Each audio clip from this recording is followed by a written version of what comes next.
Bonjour, c'est Vanessa Ferry, Marie-Cécile et Pascal Obispo.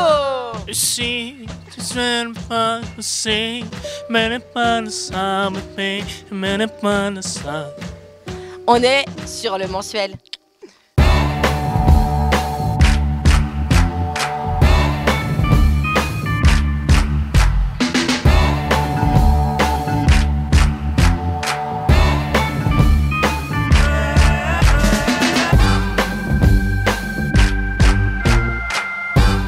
J'avais depuis très longtemps envie d'écrire une pièce sur les femmes. Moi, mes grandes sœurs dans le métier, c'est les filles d'Arrête de pleurer Pénélope. Je les connais très bien et c'est des femmes que je porte dans mon cœur vraiment. Et que j'ai commencé dans ce milieu-là, elles commençaient leur spectacle. Et c'est le genre de pièce que j'aimais beaucoup. Et parler des femmes et traiter des femmes, mais sans taper sur les hommes, vraiment. Et faire la part belle aux femmes, tout en faisant rire les hommes aussi. Parce qu'il ne faut pas que ce soit excluant.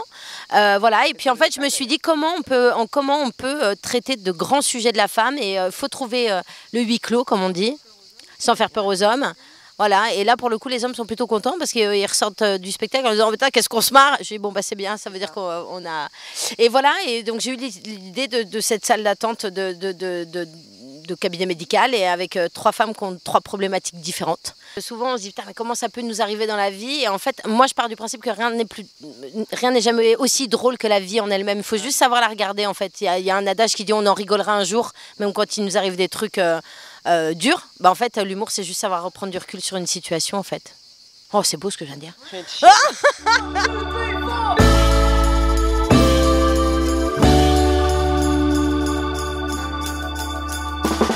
Bah, je suis pas non plus sûre. C'est pour ça que je suis venue me cacher ici. Puis si le médecin il peut me faire un mot. Un mot? Une dispense. De piscine? Non, de mariage. Moi c'est Angélique. En fait elle est complètement en panique. Elle s'enfuit le jour de son mariage. Donc elle est à 1h15 de se marier. Et elle décide d'aller chez le médecin pour se cacher et surtout demander une dispense de mariage. Chose que tout le monde fait, bien évidemment. Bah, on fait bien des mots pour pas les bosser, donc pourquoi pas. Elle a une raison bien précise, c'est tout simplement en fait qu'elle a des doutes sur la fidélité de son futur mari. Elle a volé son téléphone portable et sauf qu'elle n'a pas de mot de passe. Elle n'a pas le code PIN. Donc elle a que 3 essais pour déverrouiller ce foutu téléphone. C'est la grosse urgence de la pièce. Ça. Et ça c'est la vraie urgence, voilà. Ensuite, il y a Jeanne, qui est jouée par Leslie.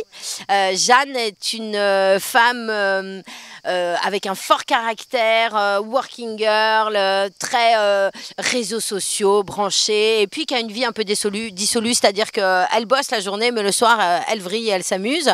Elle a beaucoup d'amants, et en fait, là, elle a un doute sur le fait qu'elle puisse être enceinte. Et donc, elle débarque pour aller voir son gynéco, mais sur elle a 101 tests de grossesse, puisque ce n'est fiable qu'à 99%. Donc il lui faut un test pour que ce soit fiable. Voilà, avant de voir le médecin.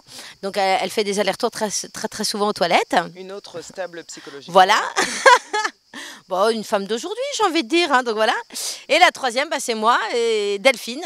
Voilà, future divorcée.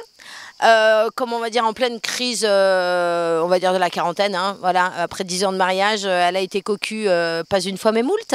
Donc elle revient directement de Bali, où comme elle le dit si bien, elle n'a pas fait une retraite de moine bouddhiste, mais plutôt le Fesnos de Plougastel. Voilà. Et elle est là, elle est vraiment en crise d'ado, c'est-à-dire qu'elle picole, elle fume des bédos, voilà, et elle s'en fout de la vie. Et c'est le personnage qui va le moins évoluer dans la pièce, mais qui va servir de tremplin aux autres, en fait, qui va faire avancer toute l'intrigue et l'histoire. Ok, traduction. Après 9 mois, accouchement dans le garage entre la Twingo et l'établi, accroupi à l'Indien, un morceau de bois entre les dents en guise de péridurale, et hop, direct dans le congélo, à côté des cornettos.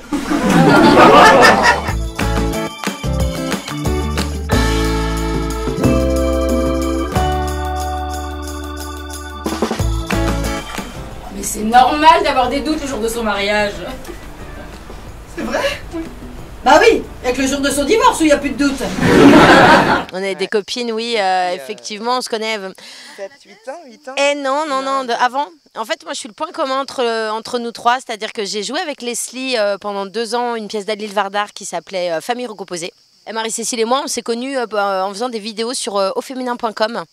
Donc voilà, et pour Leslie, ça fait à peu près 10-12 ans que je la connais, et MC 7 ans. Donc voilà, et d'un coup, quand on a écrit la pièce avec Anne de Quinquelin et Manu de Hariba, on a dû commencer à chercher le casting, et avec Arnaud Maillard, notre metteur en scène, et tout de suite, il y a eu une évidence en fait. Voilà. Je suis une évidence. C'est une belle aventure de potes en fait. Ouais, vraiment, voilà. On est une vraie famille. On habite tous à peu près à 500 mètres les uns des autres, oui, ce qui est plutôt pratique et en même temps traître. Oui, parce qu'on se voit tout le temps. Voilà.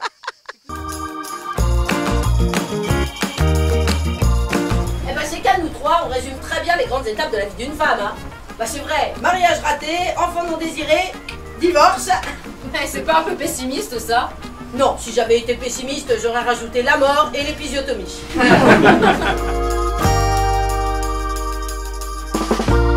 En fait, moi, j'ai eu l'idée originale de la pièce il y a 1 an et demi. Ensuite, j'ai appelé Anne de Quinquelin, qui est journaliste et romancière. Et on a commencé à écrire à deux, à monter le scénario à deux. Ensuite, Manu de Hariba est arrivé dans l'aventure.